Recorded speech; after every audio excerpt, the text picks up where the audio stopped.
Yeah. So a little bit of blowing for you in the beginning of the lesson. Welcome back.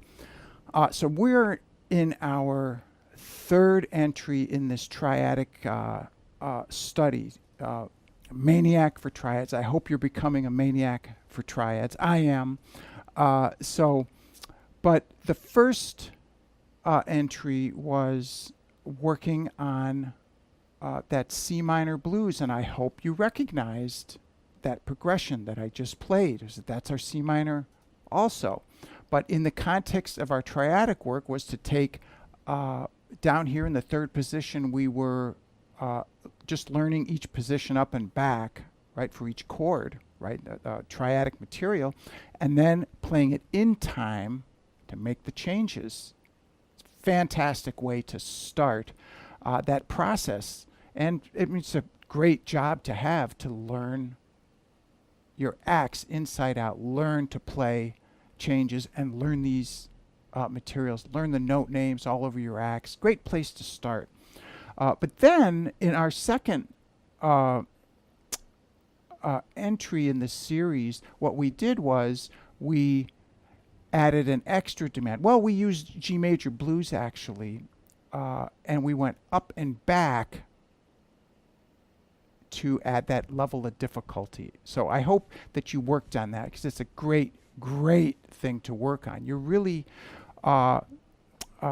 you're really adding demands on yourself, and that's the way to push yourself forward. Aside from the hard practicing, but seeing live music, playing hopefully with your friends, getting into that feedback loop so you can get yourself going forward.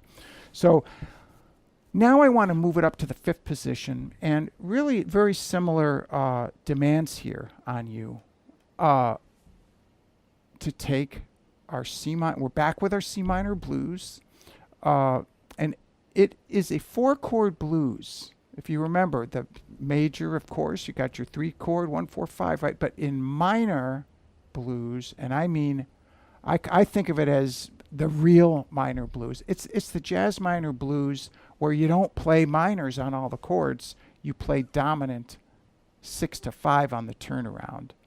Then you go back to the minors. It's just a great sound, and it's training your ear for some more sophisticated things to come.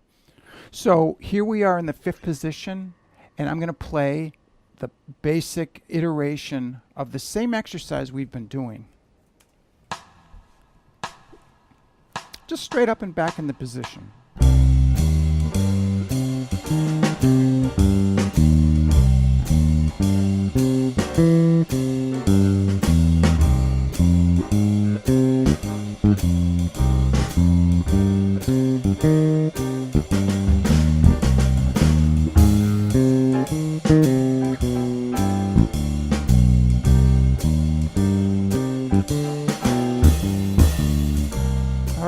Just, right there, straight down the middle, up and back, and grabbing the notes that are part of the chord progression. And so one of the little kind of a preview on some great new material for you coming your way is that I used, in bar 4, I used, instead of 2, 3 to check it out. So I used the dominant on the 1 chord, C7, to prepare the 4 chord. And that's what I did in the solo in the beginning. So I want you to listen to that. So now to mix the materials up. Skip 1, come back 1. Skip 1, come back 1.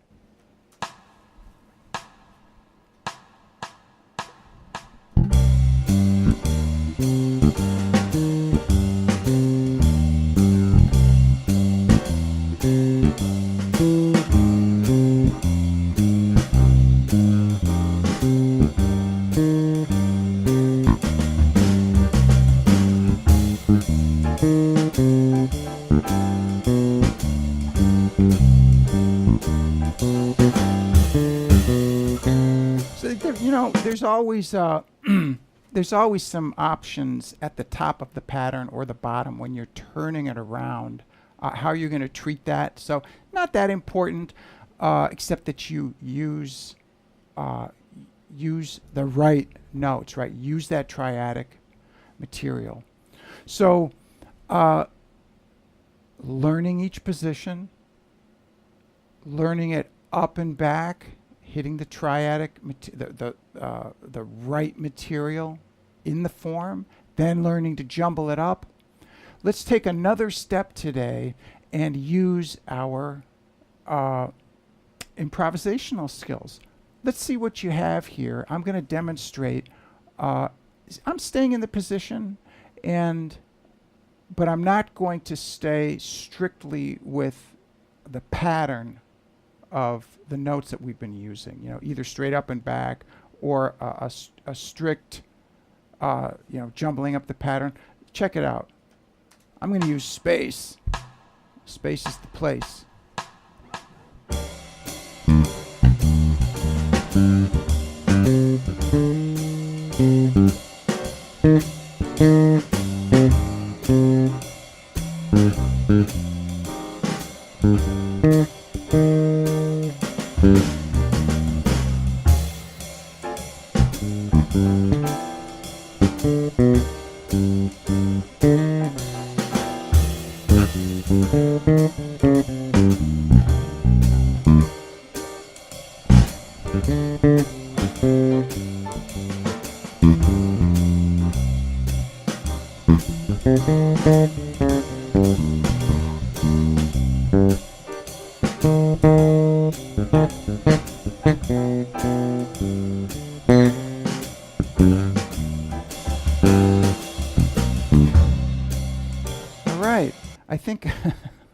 I think maybe I took it a little farther than I wanted to, but I used a little bit of scalar material, and if you listen, you'll hear that major 7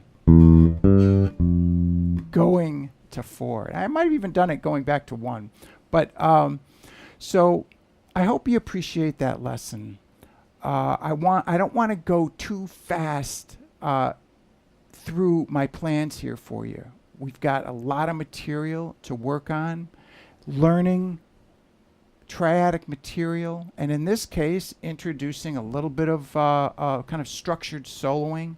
I mean, that's a great thing to do, and you're making music with the least amount of materials available. It really prompts a lot of creativity in your playing. You really want to spark that imagination. So I hope you appreciate that lesson. Subscribe to the channel and rock that bell so you can get some notifications when I post. Head on over to my website, bass+lessons+with+kevin.com. Check out, I've got a lot of introduction videos to the courses. I got 14 courses, a lot of material there that you can check out.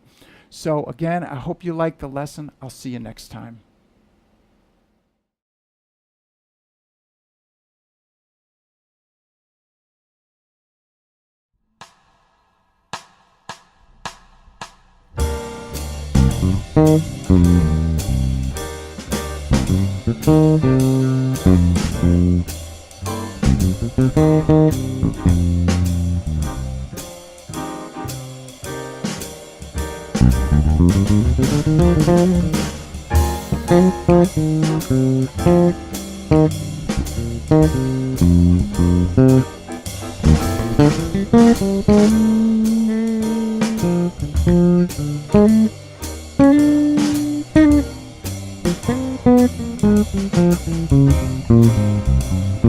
Thank you.